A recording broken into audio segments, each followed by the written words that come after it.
A girl living alone was on her way home late at night. She was sprayed with unknown liquid by a stranger. When she woke up in the hospital, she was blind. She couldn't see anything. She couldn't reach her family either. At the mercy of the hospital, after discharge, she was sent to a high-end apartment.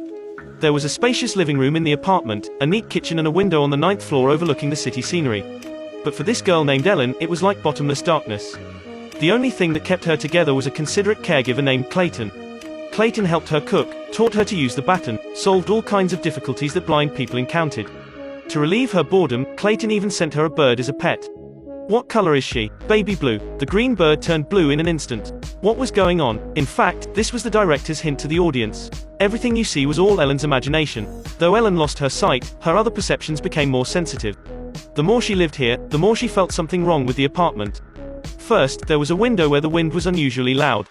But other windows didn't have wind getting through at all. Second, every once in a while, she would hear a siren. Third, from the vent at the end of the room, the voice of a woman crying could be vaguely heard. She wanted to go out and talk to her neighbor. She didn't expect the neighbor to visit in person. She touched the neighbor. The neighbor had a scar on her face. She looked at the frightened Ellen and said a strange thing: "Don't trust anyone." Ellen told Clayton all these doubts, but he just brushed it off. She wanted Clayton to call the police. She thought the neighbor might have been abused by her partner. But what Ellen didn't expect was Clayton confessed his feelings to her at this moment. When Ellen was not paying attention, he kissed her on the lips.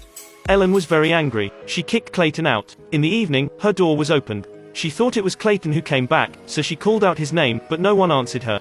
No, this terrible atmosphere, it was the person who attacked her that night. Ellen wanted to go back to her room, but she was too late. The attacker caught up. He pressed her against the wall and knocked her out.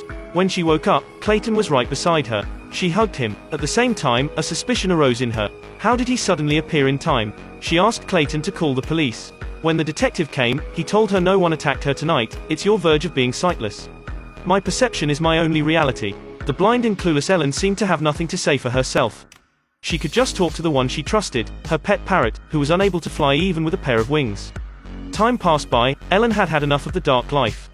She made a big decision that day. From the high balcony on the 9th floor, she jumped down. The picture turned. Ellen woke up from a coma. Didn't she fall from the 9th floor?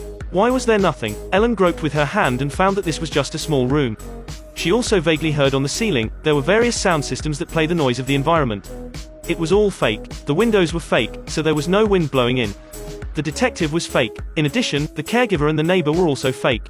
Eventually, who was the one doing all this? At this time, Ellen didn't know where she was imprisoned. She could only grope around with her hands. She stepped on the stereo. Her hand just reached the railing of the balcony. Just some minutes ago, she thought she was from the balcony on the 9th floor. She crawled back to the room. What she had to do now was to escape from this place. But for a blind girl, it was almost impossible. She fumbled along the wall just to meet another wall. There were walls all around. She ran to the corridor and pressed the elevator. The elevator didn't respond. She tried to open the elevator door, but all attempts went to no avail because the elevator was also fake. At this moment, Ellen finally collapsed. So many days she had lived in the world they made up. But after that, Ellen willed herself to calm down. She walked out of the door again. She happened to meet the neighbor who had just come home. She pretended to invite the neighbor to her house, then she turned on the tap and deliberately knocked down the lighter. She asked the neighbor to help her pick it up. When he neighbor bent down and was covered by the sound of the water. She whispered to her to jump off the balcony. After hearing that, the neighbor was frightened. When she was about to explain, there was a knock outside the door. The neighbor opened the door. It was her husband. Just when the man just took the neighbor away, Clayton came back. He smiled and said he was going to cook dinner for Ellen. Was it such a coincidence? Ellen couldn't bear it. She told him, "You've been lying to me since the moment you brought me here. Stop lying to me. You have post-traumatic stress disorder. And you know you're blind. Is that a lie?" Clayton said this was not an apartment, but a rehabilitation center.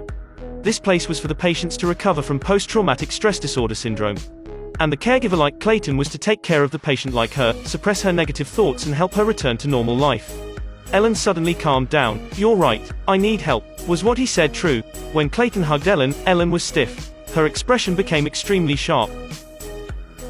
Ellen was thinking how to kill the bad guy in front of her. Look how she does it. Ellen pretended to invite Clayton to dinner, then gently stroked his shoulder.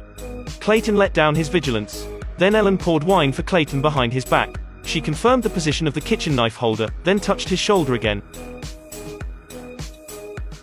She asked Clayton to help pick it up. While he bent down, she quickly groped the knife holder from the back. After confirming that there was no knife on it, she picked up the knife holder and knocked him out. She took out the key from him. She found a shock stick from his bag, then she hurried to the room next door, opening the neighbor's house with a key.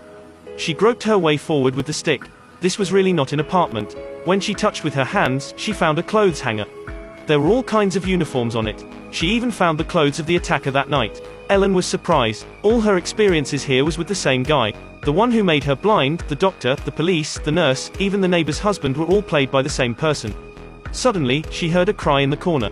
Following the sound, she found the girl next door. From the girl next door, she learned Clayton's plan. It turned out that Clayton had a strong desire for control since childhood.